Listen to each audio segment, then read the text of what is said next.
Hi student, स्वागत है आपका बालाजी हिस्ट्री क्लासेस में। मैं ऋषि स्वर्णकार स्वागत करता हूं। और जो हम लोग के जो इसमें वीडियो पढ़ रहे हैं वो पढ़ रहे हैं किसके लिए? एमपी पुलिस के लिए पढ़ रहे हैं। ठीक है, तो अब की बार क्या करना है? अब की बार वर्दी बार। चलो पहले सिलेबस समझ लेते हैं हम लोग, क्या क्या है एमपी पुलिस में सिलेबस। तो सिलेबस के लिए सबसे पहले हम लोग समझते हैं फिजिक्स में क्या सिलेबस है। बस इतना ही पढ़ना है, ज्यादा नहीं पढ़ना है। फिजिक्स में सिलेबस क्या है हमारा, भौतिक में क्या सिलेबस है। तो इसमें हमारे से मापन है, गति है, कार्य है, मापन है, गति, कार्य, बल, ऊष्मा और ठीक है। मतलब फिजिक्स के 1 2 3 4 5 वीडियो डालने पड़ेंगे, बस 5 वीडियो में हो जाएगा। प्रकाश में 2 वीडियो हो सकते हैं, बस इससे ज्यादा नहीं होगा। और फिर दूसरा बार केमिस्ट्री देखो, केमिस्ट्री में क्या क्या है आप सिलेबस समझ लेते हैं हम लोग। तो केमिस्ट्री में क्या क्या है? पहला पदार्थ के गुण, परमाणु, अणु,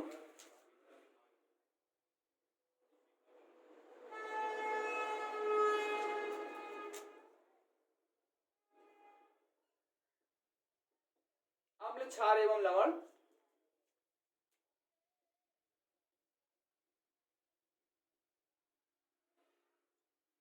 अम्ल, क्षार एवं लवण। एक और था धातु और अधातु।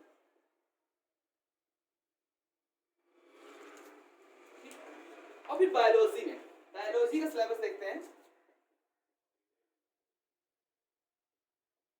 थोड़ा सा ही सिलेबस है बायोलॉजी का। कोशिका एवं ऊतक और जैविक क्रिया।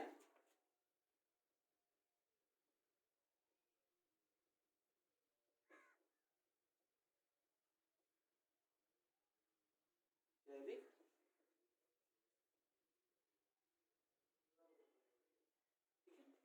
तो देखो जो एमपी पुलिस का हम लोगों को जो एमपी पुलिस चल रहा है इस समय, तो एमपी पुलिस का जो सिलेबस है साइंस का वो क्या है? फिजिक्स के लिए देखो, फिजिक्स के लिए 3-4 टॉपिक हैं। पहला मापन है, गति है, कार्य है, बल, ऊष्मा और प्रकाश। तो 1 2 3 4 5 6 टॉपिक पढ़ने हैं। 6 टॉपिक मतलब ये वाला थोड़ा सा बड़ा टॉपिक है, तो इसमें थोड़ा सा ज्यादा टाइम लगेगा और मतलब 2 या 3 वीडियो में होगा। फिर हमारा केमिस्ट्री के पदार्थ के गुण है, परमाणु, अणु है, अम्ल, क्षार, लवण और धातु और अधातु। इसमें कौन कौन से हैं? इसमें कोशिका एवं ऊतक और जैविक क्रिया। ठीक, तो चलो शुरू करते हैं। सबसे पहले हम लोग शुरू करते हैं मापन से। सबसे पहले किससे शुरू करते हैं? मापन से। ठीक है, तो मापन के लिए क्या, सबसे पहले हम लोग समझते हैं मूल राशियां कौन कौन सी होती है। मूल राशियां हमें पता है कि 7 होती हैं।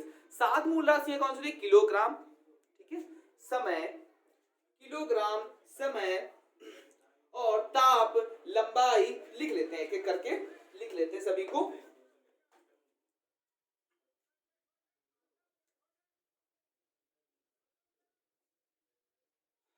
दो चीजें होती हैं, एक होता है मूल राशियां, एक होता है व्युत्पन्न राशियां। तो व्युत्पन्न राशियां क्या होती हैं? जो मूल राशियों से ही बनती हैं। जैसे जो 7 राशियों को मिला के जो बनेंगी वो हमारी क्या होंगी? व्युत्पन्न राशियां। मतलब वो उनके डेरिवेटिव होंगे, वो उनके क्या होंगे? वो उनके डेरिवेटिव होंगे, उन्हीं से बनेंगी। क्वेश्चन आ जाता है कि निम्न में से कौन सी मूल राशि नहीं है? निम्न में से कौन सी मूल राशि नहीं है? आपको दे दिए गए निम्न में से कौन सी मूल राशि नहीं है। आप को एग्जाम क्या कहते हैं, ऑप्शन दिए गए। पहला दिया गया बल, समय, द्रव्यमान और एक और दे दिया गया, मान लो लंबाई दे दिया गया। ठीक है, तो मैंने क्या बोला कि निम्न में से कौन सी मूल राशि नहीं है। तो ये तो मूल राशियां हैं, अभी समझेंगे, एक एक करके समझेंगे, सबको समझेंगे। ये हमारी क्या है? एक डेरिवेटिव है। ठीक है, मतलब व्युत्पन्न राशि है, ये उत्पन्न हुई है। बल का फार्मूला क्या होता है? क्या होता है? F बराबर ma, द्रव्यमान गुणा त्वरण। चलो सबसे पहले समझते मूल राशियां होती है, उनके विभिन्न सूत्र भी समझ लेंगे साथ में ही। तो 7 मूल राशियां होती है हमारी। कितनी होती है? तो मूल राशियां हमारी कितनी होती है? 7 होती है। पहली क्या होगी? सभी लोग जानते हैं, पहली है लंबाई। इसकी विमा क्या होगी? दूसरी क्या होगी? बताओ। द्रव्यमान, समय, ताप, ये सब होती है। दूसरी क्या होगी? इसकी विमा क्या होगी, तीसरी क्या होगी हमारी समय, इसकी विमा क्या होगी, फिर चौथी क्या होगी हमारी ताप, इसकी विमा क्या होगी, ताप की विमा हमारी क्या होगी केल्विन, केल्विन में मापते हैं, सबको पता है। फिर पांचवी, पांचवी है विद्युत धारा,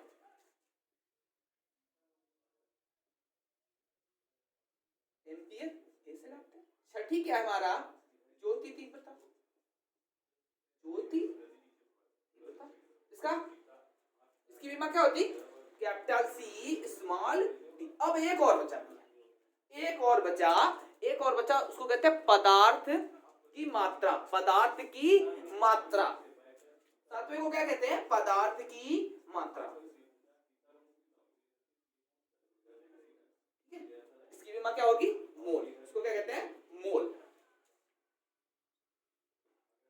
चलो ये तो इनके क्या होंगे, ये इनके डायमेंशन हो गए। अब हम इनके क्या कहते हैं, इनकी यूनिट भी समझ लेते हैं, एक की यूनिट समझ लेते हैं। तो इसकी यूनिट क्या होगी, लंबाई को हम लोग किस में नापते हैं, तो दूरी को किस में नापते हैं, तो मीटर या फिर सेंटीमीटर, मीटर लिख दिए। इसको किस में नापते हैं हम लोग, किलोग्राम में। इसको किस में नापते हैं, समय को सेकंड में। और ताप को किस में नापते हैं, डिग्री सेंटीग्रेड या फिर केल्विन में, डिग्री सेंटीग्रेड या फिर केल्विन में। तो यहाँ पे हम लोग लिखेंगे डिग्री सेंटीग्रेड या फिर केल्विन में।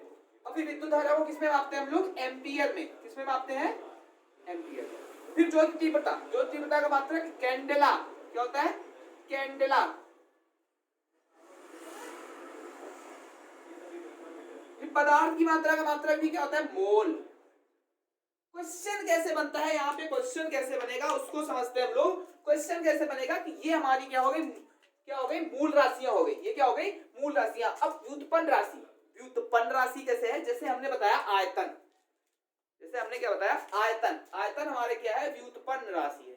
कैसे, आयतन हमारी व्युत्पन्न राशि है कैसे, तो इसमें क्या करते हैं लंबाई गुणा चौड़ाई गुणा, तो तीनों में क्या किया, इसके लिए भी हम लोग क्या लिया मीटर लिया, इसके लिए भी हम लोगों ने मीटर लिया, इसके लिए भी हम लोगों ने मीटर लिया। मतलब लंबाई भी तो हम मीटर में नापेंगे ना, चौड़ाई भी मीटर नापेंगे, ऊंचाई भी तो मीटर में ही मापेंगे ना। तो तीनों के लिए क्या हो गया मीटर, तो इसके लिए क्या हो गया हमारा मीटर।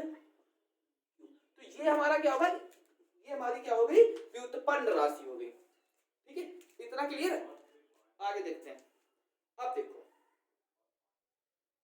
डेरिवेटिव यूनिट्स होते कौन कौन से, डेरिवेटिव यूनिट्स समझ लेते हैं और उनके क्या समझते हैं, डेरिवेटिव यूनिट्स समझ लेते हैं और उनकी डायमेंशन भी समझ लेते हैं, मतलब मूल व्युत्पन्न राशियां और उनकी विमाएं भी समझ लेते हैं। कभी कभी पेपर में विमाएं रख दी जाती हैं, कभी कभी पेपर में विमाएं रख दी, छोटी मोटी विमा रख दी जाती, जैसे रख दी जाएगी बल की विमा। बताओ तो बल की पता है ना MLT-2।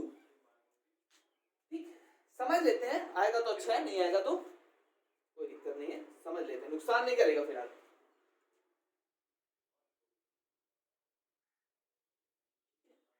तो सबसे पहले समझते हैं हम लोग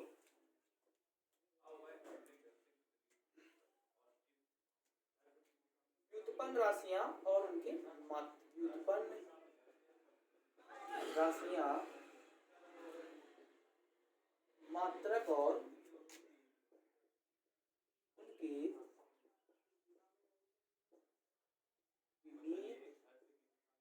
80 से 85% नंबर लाने हैं। आपकी 80 से 85% एमपी पुलिस में सिलेक्शन चाहिए आपकी, ठीक है, आपकी एमपी पुलिस में सिलेक्शन चाहिए। चलो पहला समझते हैं हम लोग क्षेत्रफल, क्षेत्रफल पूरा लिख लेते हैं। अब क्षेत्रफल को हम लोग किसमें आते हैं, लंबाई गुणा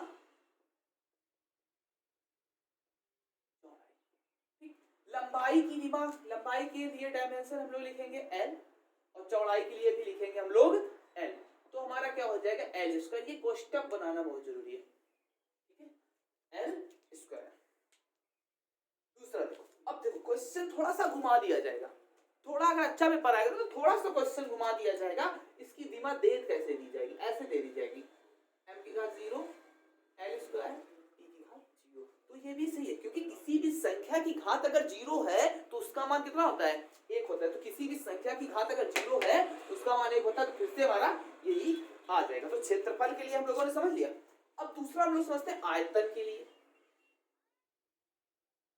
आयतन के लिए समझते हैं। तो आयतन के लिए हमें पता है क्या होता है, लंबाई गुणा चौड़ाई गुणा ऊंचाई। तो लंबाई को हम लोग कहाँ मापते हैं, एल में, और चौड़ाई को भी एल में, और ऊंचाई को भी एल में। मतलब तीनों तो हम लोग मीटर में ही मापेंगे ना, मीटर में ही मापेंगे ना। उसके लिए मीटर के लिए हम लोग क्या यूज कर रहे हैं, यहाँ पे डायमेंशन के लिए क्या यूज कर रहे हैं, एल यूज कर रहे हैं। तो यहाँ पे हमारा क्या हो जाएगा, एल क्यूब। अब इसको भी कैसे दे दिया जाएगा, इसको भी ऐसे ही दे दिया जाएगा, m की घात 0 एल क्यूब और t की घात। तो बात वही है, कोई डिफरेंस नहीं है, बात वही है। क्यों, किसी भी संख्या की घात अगर 0 तो उसका मान 1 होता है। चलो आगे समझते हैं घनत्व।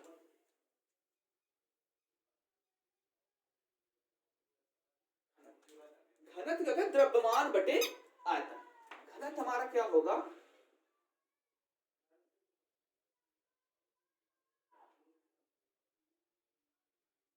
द्रव्यमान बटे आयतन।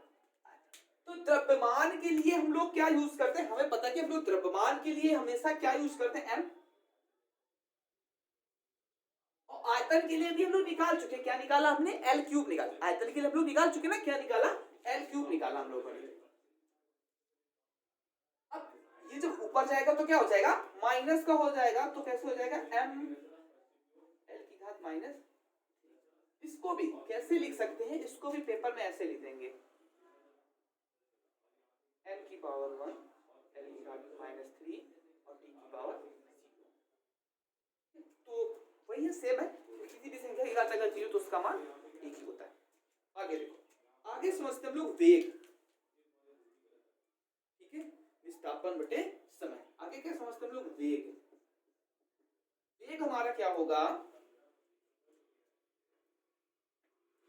विस्थापन बटे।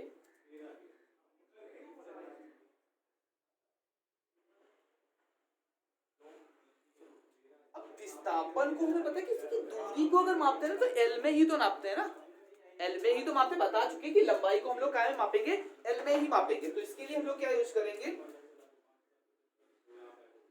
और समय के लिए हम लोग क्या यूज करेंगे, टी ऊपर जाएगा, क्या हो जाएगा माइनस का, तो हो जाएगा एल टी माइनस।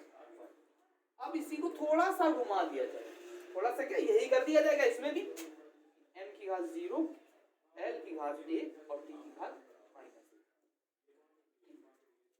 इतनी समझ गए भैया, समझ गए ना, इतनी क्लियर है। अब आगे देखते हैं, आगे है त्वरण की। त्वरण मतलब एक्सीलरेशन। आगे समझते हैं किसकी, त्वरण की।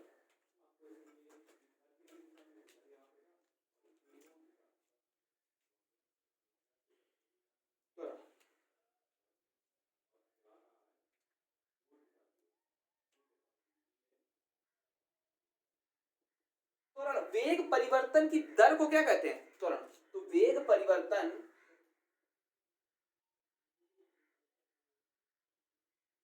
दर को क्या कहते हैं। और वेग के लिए अभी हम लोगों ने निकाली, वेग के लिए हम लोगों ने क्या विमा निकाली, एल टी माइनस 1। क्या निकाली है, एल टी। एक्सीलरेशन, त्वरण हमारा होता है क्या, जो मोटरसाइकिल में जो एक्सीलेटर होता है, तो उसमें क्या होता है कि जब ब्रेकर आ गया तो हम लोगों ने क्या किया कि एक्सीलेटर कम कर लिया। तो जो वेग परिवर्तन की जो दर है, क्या करते हैं, पहले वेग बढ़ाते हैं, जैसे ही ब्रेकर आया हमने क्या किया, अपने एक्सीलेटर को कम किया। तो उसी को क्या कहते हैं, त्वरण कहते हैं, या फिर एक्सीलरेशन कहते हैं। ठीक है, वेग परिवर्तन के लिए अभी हम लोगों ने डायमेंशन निकाली, क्या निकाली है, एल टी माइनस 1।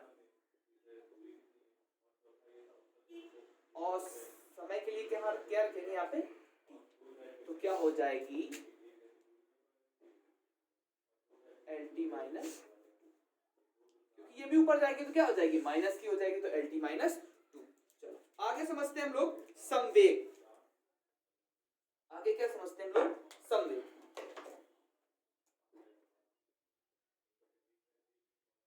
ठीक है, संवेग के लिए फॉर्मूला होता है हमारा वेग गुणा द्रव्यमान। क्या होता है, वेग गुणा द्रव्यमान।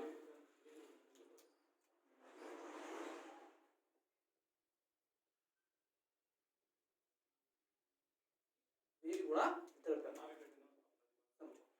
के लिए हम लोगों ने क्या निकाला था अभी, LT माइनस 1 निकाला था, तो यहाँ पे हम लोगों क्या रखेंगे, LT माइनस, ठीक है, LT माइनस 1। अब द्रव्यमान के लिए हमें पता है क्या रखा जाता है, m रखा जाता है, तो यहाँ पे हम लोग क्या रख देंगे, m रख देंगे, तो हमारा क्या बन जाएगा यहाँ पे MLT माइनस 1, ठीक है, MLT माइनस 1।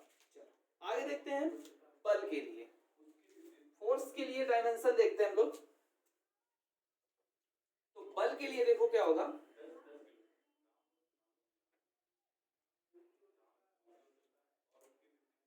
अब बल के लिए हम लोगों ने फार्मूला पढ़ा, F बराबर m, जहां पे a हमारा क्या है, एक्सीलरेशन है, मतलब द्रव्यमान गुना त्वरण। जहां पे a हमारा क्या है, द्रव्यमान, m हमारा क्या है, द्रव्यमान है, a हमारा क्या है, त्वरण है, मतलब एक्सीलरेशन है। तो इसके लिए बल क्या होगा, बल के लिए फार्मूला लिख लेते हैं, द्रव्यमान गुना, अब त्वरण के लिए हम लोगों ने क्या किया, डायमेंशन निकाल चुके, LT माइनस 2, क्या निकाली थी, LT माइनस 2। अब तो इसके लिए,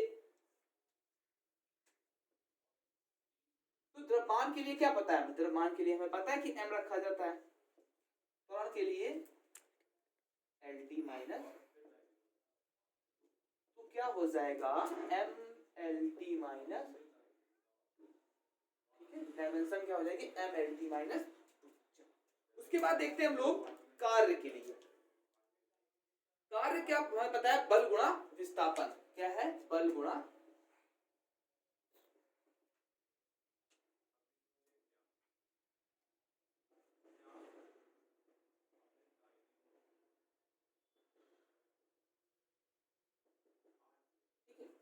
अब बल के लिए हम लोगों ने डायमेंशन निकाली, क्या निकाली, ये निकाली, ये उठा के कहां रख देंगे, बल की जगह रख देते हैं MLT माइनस 2, और विस्थापन के लिए हम लोग क्या यूज करते हैं, L यूज करते हैं, दूरी को L में ही तो मापते हैं, तो क्या हो जाएगा हमारा यहाँ पे ML square T minus, clear है इतना। और एक दो चीज, कार्य की ओर की शक्ति कर सकते हैं, तो समझ लो, एक शक्ति की ओर समझ लो,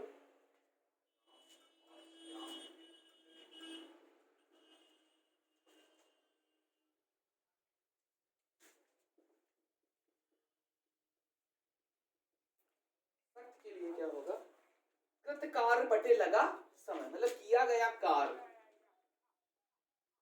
कृत कार्य बटे लगा समय। तो किए गए कार्य के लिए हमने डायमेंशन निकाली, किए गए कार्य के, चलो एक बार रख के पुट करके देखते हैं, किए गए कार्य के लिए हमने क्या डायमेंशन निकाली, ML स्क्वायर T माइनस 2। तो कृत कार्य के लिए यहाँ पे C डायमेंशन रखेंगे, यहाँ पे समय की डायमेंशन रखेंगे, T रखेंगे, तो इसको सॉल्व करेंगे। चलो सॉल्व करके देखते हैं इसको, कृत कार्य के लिए ना, कृत कार्य के लिए हमने क्या निकाली, ML square T minus, ML square T minus 2 बटे लगा समय क्या है हमारा, अब T ऊपर जाएगा, क्या हो जाएगा, माइनस का हो जाएगा, तो हमारी डायमेंशन आ जाएगी ML स्क्वायर T माइनस, क्या हो जाएगी, शक्ति के लिए क्या हो जाएगी, ML स्क्वायर T माइनस 3। देखो शक्ति का एक मात्रक भी होता है, शक्ति का मात्रक क्या होता है, जैसे एक क्वेश्चन फिलहाल अभी नहीं आता, लेकिन पहले बहुत आता था, अब बंद हो गया क्योंकि सिंपल हो गया है। एक HP बराबर, एक हॉर्स पावर में कितने वॉट होते हैं, तो पता था कितने होते हैं, 746 वॉट। अब नहीं आता ये क्वेश्चन क्योंकि ये बहुत सिंपल क्वेश्चन है। आगे देखते हैं हम लोग दाब,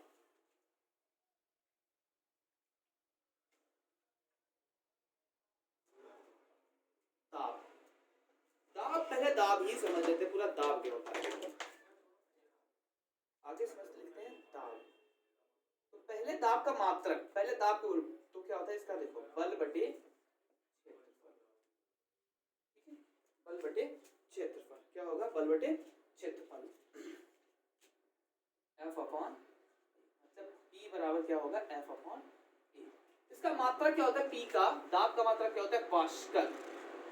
एक वैज्ञानिक थे पास्कल, पास्कल ने एक नियम दिया था, उन्होंने क्या बताया था, किसी बिंदु पर लगाया गया दाब सभी दिशाओं में समान रूप से वितरित होता है, सभी दिशाओं में क्या होता है, समान रूप से वितरित होता है। एग्जांपल से हम लोग इसके डायग्राम से हम लोग समझने की कोशिश करते हैं।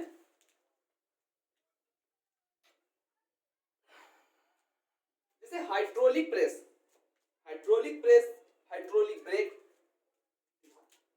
ये क्या किया, यहाँ पे एक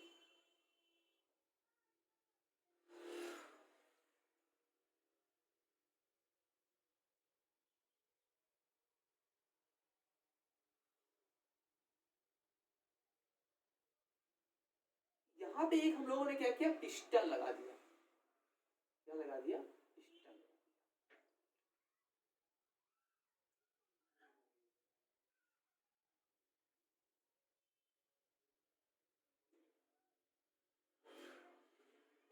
यहाँ पे क्या किया, 4 नलियां लगा दी हम लोगों ने।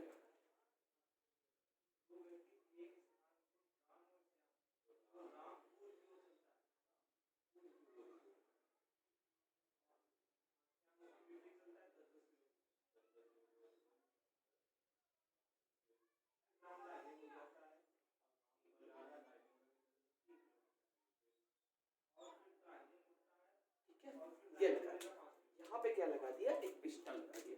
इसके पात्र के अंदर हमने मान लो एक लिक्विड भर दिया, पात्र के अंदर क्या किया, हमने लिक्विड भर दिया। पास्कल का नियम समझते हैं पहले।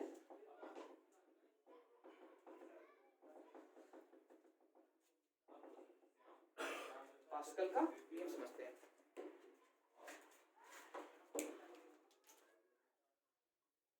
पास्कल ने क्या बताया कि किसी बिंदु पर लगाया गया दाब समान रूप से सभी दिशाओं में क्या करते हैं, बराबर लगता है। पास्कल ने ये बताया। तो देखो यहाँ पे हमने क्या किया, एक पिस्टन लगाया, जैसे ही इसको नीचे दबाएंगे तो क्या होगा, और नीचे दबाएंगे तो जो ये द्रव है ये क्या होगा, इसमें भरना शुरू हो जाएगा।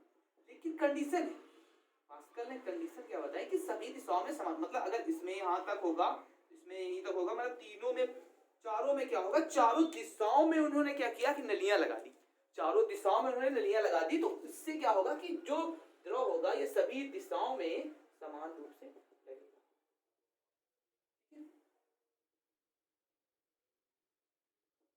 समझने की कोशिश करते हैं। जो पारा होगा वो चारों में क्या होगा, समान रूप से चढ़ेगा। ये नहीं कि किसी में ज्यादा चढ़ जाएगा, किसी में कम, सभी में बराबर चढ़ेगा। ठीक है, पास्कल ने बताया किसी बिंदु पर लगाया गया दाब सभी दिशाओं में समान रूप से वितरित होता है, सभी दिशाओं में समान रूप से वितरित होता है। चलो ठीक है, अब 10 की घात वाले, अब हाँ पास्कल की तुम्हें उसकी दाब की डायमेंशन नहीं बताई थी, तो दाब की डायमेंशन देख लो। क्या बताया था, कोई फार्मूला क्या बताया था इसका, बल बटे क्षेत्रफल।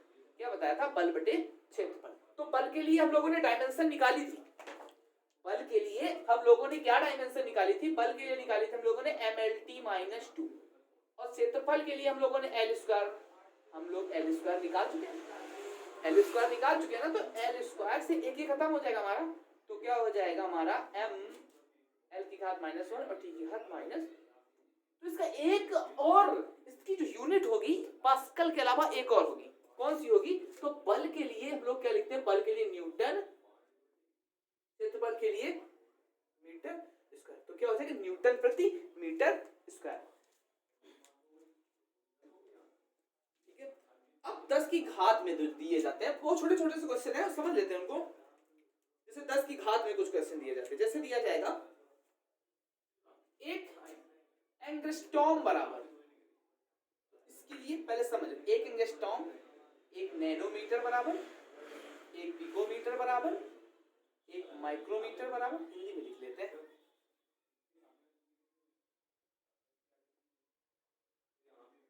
एक नैनोमीटर बराबर, 1 पिकोमीटर बराबर, 1 नैनोमीटर, पिकोमीटर, और एक और होता है क्या होता है, माइक्रोमीटर। हाँ, और होता है एक होता है 1 फेम्टोमीटर। सबको लिख लेते हैं फिर समझ लेते हैं 10 की घात में। मीटर के लिए नहीं है, किलोग्राम के लिए भी यही है।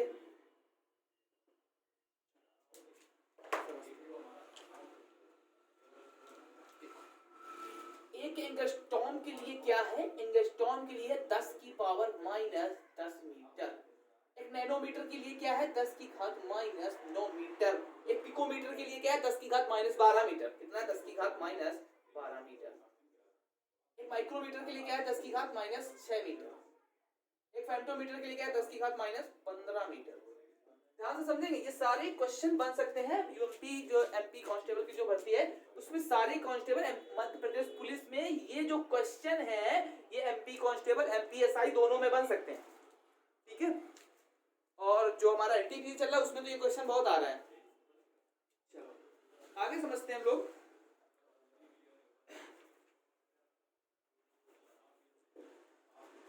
कोण और स्टेरेडियन और रेडियन और स्टेरेडियन, तो ठीक है इतना समझ लिया। अब बस बाकी अगले वीडियो में समझेंगे। तो अगर हमारा वीडियो पसंद है तो प्लीज हमारे चैनल को लाइक करें, सब्सक्राइब करें एंड बेल आइकन दबाना ना भूलें। Thank you.